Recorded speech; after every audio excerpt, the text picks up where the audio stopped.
Boy, all that gangster talk, all that you ain't say nothing to the police stuff and everything, bruh, this right here is going to be crazy. Now, to protect certain people, all I'm going to say is last week. Last week, Ben 10 got interviewed by two detectives, one white, one Hispanic. So when y'all see whichever one of these detectives pop out, bruh, it's all bad. What I mean when I say it's all bad, all the rumors about the feds and all this shit and everything, yeah, that's true. But HPD got they detectives that just talk to Ben 10. Ain't no way NBA gang is going out like some damn goofies. Cause after this new report came out about Ben and OG3 snitching, it's a wrap. I need y'all to stop whatever you're doing right now. Pause the game, put the phone down, tell whoever's next to you to be quiet. Because what I'm about to break down today is one of the most wild stories to come out of the rap and NBA world in a long time. And I'm not just saying that. I say that because this story has everything. It has violence. It has betrayal. It has loyalty being tested at the highest level. It has one of the most powerful names in the entire music industry being dragged into a situation that nobody saw coming. We're talking shootings. We're talking birthday dinners turned crime scenes. We're talking alleged snitching at the highest level. We're talking about OG3, Ben 10, and Jay Prince Jr., and how a night that was supposed to be a celebration ended up allegedly bringing down one of the most connected men in Houston. And by the time I finish breaking this down for you, your jaw is gonna be on the floor. But here's the thing, gang, and I need y'all to hear me on this before we even get started. The craziest part of this story is not what happened the night of that shooting. The craziest part is what happened after. Because that is where the real story lives. That is where everything flips upside down. That is where people you thought were solid allegedly showed their true colors. So stay locked in from start to finish, because if you click off early, you are going to miss the part that has the entire internet divided right now. Let's get into it. Alright gang, before we get into the actual events, let me set the scene for y'all because context matters in a story like this. If you know anything about Houston rap culture, and I mean really know it, not just surface level, you already know the name Jay Prince. The man is a living legend, CEO of Rap-A-Lot Records, the label that helped put Houston on the map in a way that cannot be overstated. We're talking Scarface, we're talking Ghetto Boys, we're talking about a man who built an empire from the ground up in one of the most competitive and dangerous industries on the planet. And he didn't just survive in that world, he thrived. He became one of the most respected, most connected, and yes, most feared figures, not just in rap, but across the entire entertainment landscape. His name carries weight in ways that most people in this industry can only dream about. Now Jay Prince Jr., his son, has been out here trying to carve out his own lane. And look, when your father is Jay Prince, that is both a blessing and a burden. The doors that open for you because of that name are unreal. The access, the connections, the respect that gets extended to you automatically. It's on a level that most people will never experience. But the expectations that come with that name, the standard you're held to, the way people watch your every move waiting to see if you're really built like your father, that pressure is immense. And Jay Prince Jr. has been out here navigating all of that. Running with NBA players, running with artists, getting deep into the culture and trying to cement his own legacy alongside everything his father built. And for a while, it seemed like it was working. People were respecting the name. People were giving him access. People were treating him like somebody who mattered in his own right, not just as somebody's son. But then everything changed, and it changed at a birthday dinner. So get this, OG3, for those who aren't super familiar, is a name that runs deep in certain Houston circles. Now I want y'all to really understand what I mean when I say certain circles, because this isn't just about geography. This is about a specific world where the streets and the entertainment industry and the NBA all intersect in ways that from the outside look glamorous, but from the inside are way more complicated than they appear. OG3 is connected to the streets, connected to basketball culture, connected to the kind of people who move in rooms that most of us will never see the inside of. And OG3 and Jay Prince Jr., these are not strangers. These are not people who just crossed paths once at an event. These are people who had a real relationship, people who broke bread together, people who supposedly had genuine love for each other. That matters. Remember that as we go through this story, because the closeness of these relationships is what makes everything that allegedly happened so much more shocking. And so when OG3 throws a birthday dinner, it's supposed to be exactly what it sounds like. A celebration, his people around him, good food, good energy, the kind of night where everybody is supposed to leave feeling good. That's what a birthday dinner is. That's what it's supposed to be. And by all accounts, that is exactly how the night was expected to go. Nobody walked into that dinner thinking anything crazy was about to happen. Nobody had their guard up in the way you would if you knew something was coming. It was a birthday dinner. It was supposed to be safe. It was supposed to be a good night. But here's where it gets crazy, because Ben 10 was at that dinner, and I need y'all to understand who Ben 10 is in this context before we go any further. Ben 10, and no, not the cartoon gang, keep up, is someone who was embedded in the same circle, someone who was running with Jay Prince Jr., someone who had access to these spaces because of the relationships he had built with the people in that world. From the outside looking in, you would think Ben 10 is solid. You would think he's loyal. You would think he's on the same team as everybody else sitting at that table that night, because that's how it appeared. That's the image. That's what everyone believed going into that dinner. But here's what I need y'all to lock into your brain right now, and I mean really lock it in. In these streets, the most dangerous person in the room is never the stranger. It's never the outsider. It's never the person you don't know. It's always the one you invited to the table, the one who broke bread with you, the one you trusted enough to let into your space. Remember that. What if I told you that at OG3's own birthday dinner, his celebration, his night, his moment, shots were fired? Not outside the restaurant, not in the parking lot before people went in, not after the night was over and people were leaving. At the dinner, while people were there to celebrate, while the birthday boy was in the room. Bro, that's actually insane. No cap. Ben 10 gets shot at OG3's birthday dinner. And the question that immediately hits the internet, immediately hits the streets, immediately floods every comment section from Houston to New York to LA is, who did this? And more importantly, why? Because this ain't random. Let me be very clear about that. Nobody just walks up and puts shots into somebody at a birthday dinner by accident. This was not a random act of violence. This was not wrong place, wrong time. This was targeted. This was deliberate. This was planned. This was a message being sent to specific people about something specific. And the moment people started digging into what that message was and who sent it, that's when this story went from shocking to absolutely jaw-dropping. And gang, I need y'all to understand something about how these situations work. When something like this happens in these circles, information doesn't come out all at once. It doesn't come out clean and organized in a press conference. It seeps out. It comes through people talking to people who talk to other people. It comes through social media posts that go up and come down. It comes through whispers that eventually get loud enough for everybody to hear. And what started seeping out after that birthday dinner shooting, the whispers that started getting loud, pointed in a direction that genuinely shocked people. Because the name that started coming up in connection to what happened that night was not some random person from outside the circle. It was not somebody with no connection to the people involved.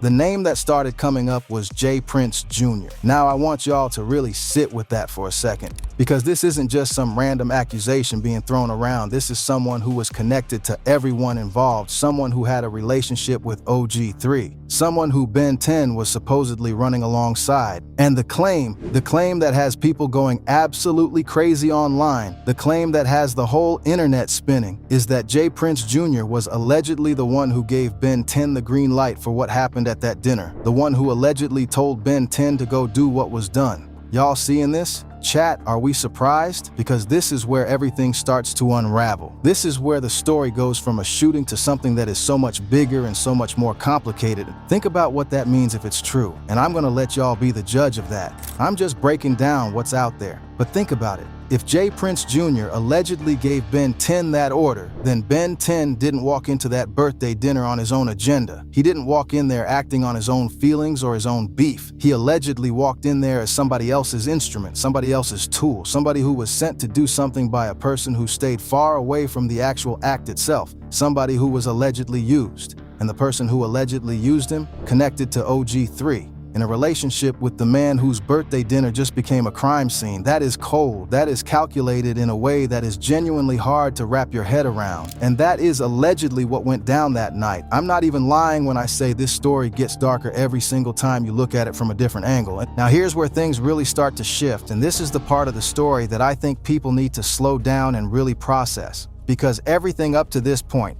as wild as it is just the setup. Ben 10 was not in good shape after that shooting. This wasn't a situation where somebody takes a hit and walks it off. This wasn't a graze. Ben 10 was in serious condition. He was fighting for his life. And while he's laying up in that hospital, while the streets are buzzing with theories and information, while everybody on social media is trying to piece together what exactly happened that night and why, real decisions were being made. Real conversations were happening. And the outcomes of those conversations were going to determine how this whole story ended. Because in situations like this, there are always two roads, and everybody in these circles knows what those two roads are. Road 1 is the street code road. You say nothing to law enforcement. You keep everything internal. You handle whatever needs to be handled on your own terms, in your own way, outside of any system that has nothing to do with your world. That's the code. That's what people in these situations are expected to do. And then there's Road 2, the road that in street culture carries a weight that is almost impossible to overstate. The road that once you go down it, there is no coming back from. The road that attaches a label to your name that follows you forever in these circles. And this is the part of the story, right here, where everything flips completely upside down.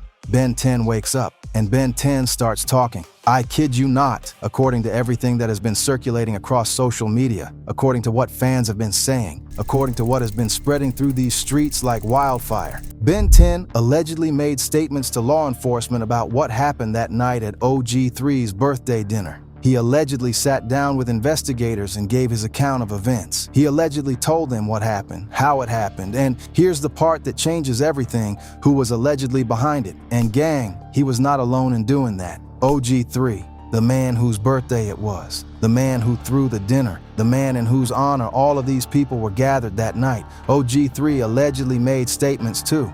Bro, do y'all understand what I'm saying right now? Really sit with this. The two people at the absolute center of this whole situation, both of them, allegedly went to law enforcement and gave accounts of what happened. Both of them allegedly cooperated with investigators, and the name that reportedly kept coming up in those conversations, the name that allegedly featured prominently in what they told law enforcement, J. Prince Jr.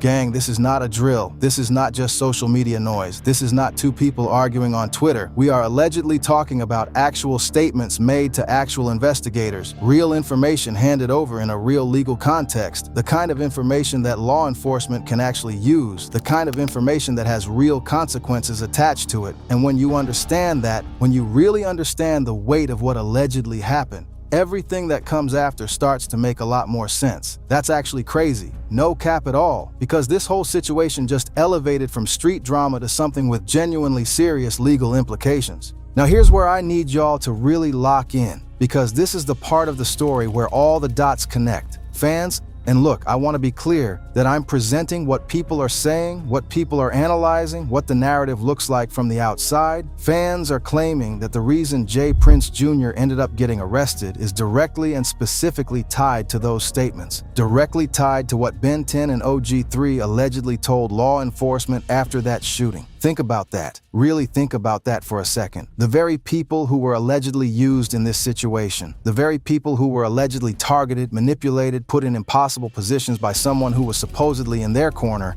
those are the same people who allegedly became the reason that person is now facing serious legal consequences. That is the definition of a plan going catastrophically sideways. That is what happens when you allegedly use people as instruments and those people decide they are done being used. That is what happens when the loyalty you thought you had turns out to have limits that you did not account for. And now we have to talk about the elephant in the room, because the second this information started getting out, the second people started hearing that Ben 10 and OG3 had allegedly made statements to law enforcement, and the internet did not hold back. Not even a little bit. The comments went crazy, the posts went viral, the podcast started buzzing, and the word that kept coming up over and over and over again was snitching.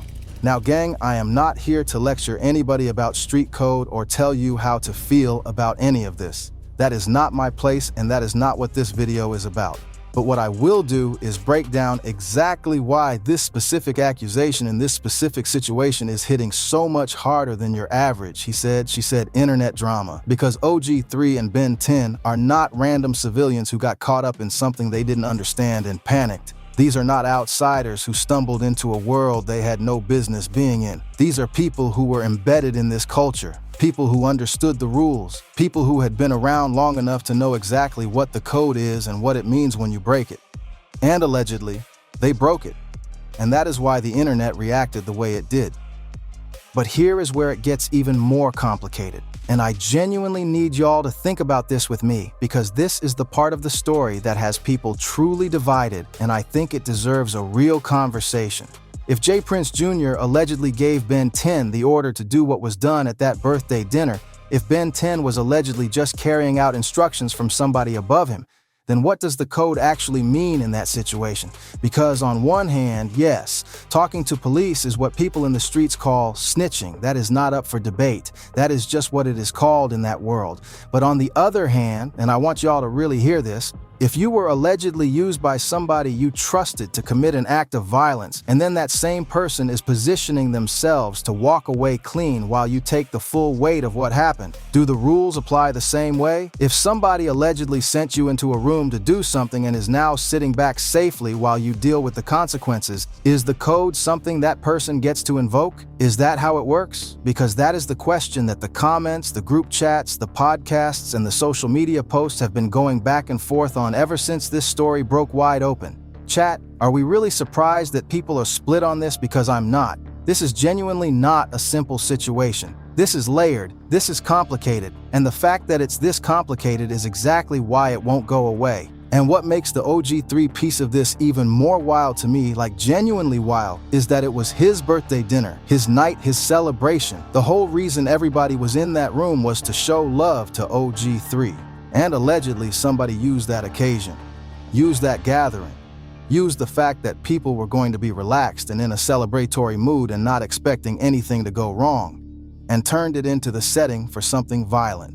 And then the fallout from that night, the statements, the cooperation with investigators, the information that allegedly got handed over, that allegedly becomes the very thing that puts handcuffs on the person who orchestrated it. Think about the full circle of that. Think about how that plays out. You allegedly use somebody's birthday dinner as a backdrop for violence. And then the birthday boy and the person who got shot both allegedly become the reason you get arrested. That is one of the most twisted, most ironic, most jaw-dropping things I have heard in a long time. And this is not a movie. This is real life, real people, real consequences that do not go away when the credits roll. When the news actually broke that J. Prince Jr. had been arrested, the reaction online was immediate and it was loud. Because here is the thing about the Prince name that I don't think everybody fully appreciates. This is not just a Houston name. This is not just a rap name. The J. Prince legacy carries weight across the entire entertainment and sports world in a way that is genuinely rare. Athletes know that name. Artists know that name. Industry executives know that name. When something happens to somebody connected to that legacy, when serious legal trouble gets attached to that name, it does not stay in one lane. It spreads everywhere, and people everywhere started paying attention. And what fans almost immediately started doing was connecting the timeline, connecting the arrest to the statements that had allegedly been made, connecting what happened after the shooting to what was now happening in a courtroom context. Regular people, fans who just watch YouTube and scroll Twitter, were out here doing investigative work, laying out the sequence of events, pointing at what happened and when. And what they kept coming back to, what they kept landing on, what they kept saying was the key to understanding how J. Prince Jr. ended up where he ended up was those statements from Ben 10 and OG3. And look, I hear the people who feel a certain way about that. I understand the culture. I understand why certain people in certain circles feel like what Ben 10 and OG3 allegedly did is unforgivable. That is a real sentiment and it comes from a real place. But I also want you all to consider something. Sometimes the loudest voices in a situation are the voices that benefit most from you looking in the direction they're pointing. Sometimes the people being called out the hardest are the people who were in the most impossible positions. And sometimes the real accountability in a story belongs somewhere that all the noise is designed to distract you from. I'm just putting that out there. Make of it what you will, but think about it before you make up your mind completely. Gang, let me zoom out for a second because I think there is something important that gets buried when we stay too close to the individual details of a story like this. What this situation is really about at its absolute core is power. And what happens when power is allegedly abused by someone who had too much of it and too little accountability around them.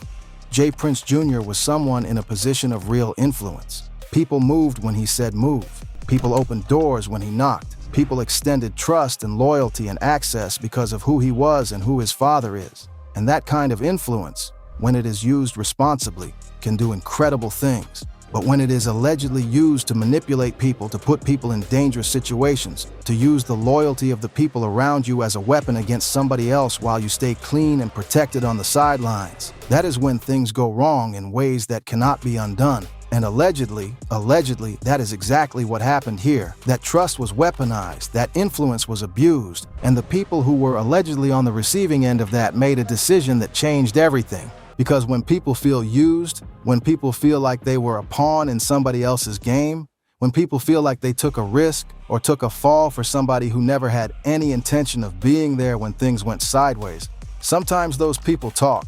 That is not me endorsing anything. That is not me telling anybody what to do or how to move. That is just the reality of human nature. Push people far enough into a corner and the code starts to look different from inside that corner than it does from the outside looking in. All right, gang, let's bring it all the way home because we have covered a lot of ground and I want to make sure everybody leaves this video with the full picture. Here is what we know. Here is what is being alleged. And here is what people are saying. OG3 throws a birthday dinner. Ben 10 is there. Ben 10 allegedly gets shot at that dinner. And the claim that has been spreading everywhere is that J. Prince Jr. was allegedly the one behind it, the one who gave the order, the one who allegedly told Ben 10 to do what was done, the one who allegedly set everything in motion while keeping himself at a safe distance from the actual act. Then Ben 10 survives. Ben 10 wakes up, and according to what fans have been piecing together from everything that's circulated online, Ben 10 allegedly talks to law enforcement, and OG3, whose birthday dinner became a crime scene, allegedly talks too. And fans are saying that those conversations, those statements, that alleged cooperation with investigators is what ultimately put J. Prince Jr. in handcuffs. Whether you call that justice or whether you call that snitching depends entirely on where you stand and what you believe about the code and who it applies to and when. But one thing is undeniable. This story is one of the most shocking, most layered, most jaw-dropping things to come out of this world in recent memory. Betrayal, violence, loyalty pushed to its absolute limit, a legendary name attached to a very serious situation, and two people who were allegedly used now sitting at the center of a narrative that the entire internet refuses to let go of. And real talk, gang, I want to end on this note because I think it matters. Behind every piece of this story are real human beings, real families, real lives that have been permanently altered by what allegedly went down at that birthday dinner and everything that followed. Whatever the truth turns out to be when this plays out in a courtroom, and it will play out one way or another, real people are carrying the weight of this every single day. And that is worth remembering even when the story is this wild and this hard to look away from. People's lives are not content. Even when we break it down, even when we analyze it, even when the details are genuinely shocking. These are real people and real consequences, and that deserves respect. If you rode with me through this entire breakdown, all the way from that birthday dinner to the arrest, you already know what to do. Hit that like button right now. Don't think about it, just do it. If this is your first time on the channel, what are you doing not being subscribed yet? Hit subscribe and turn on the notifications because we do not do surface level here. We go all the way in every single time. And drop in the comments right now. I want to hear from y'all. Do you think Ben 10 and OG3 were wrong for allegedly making those statements? Or do you think they were in an impossible position and did what they felt they had to do given the circumstances? There is no wrong answer. I just want to see the conversation happening down there. Make some noise. I'll catch y'all in the next one. Peace.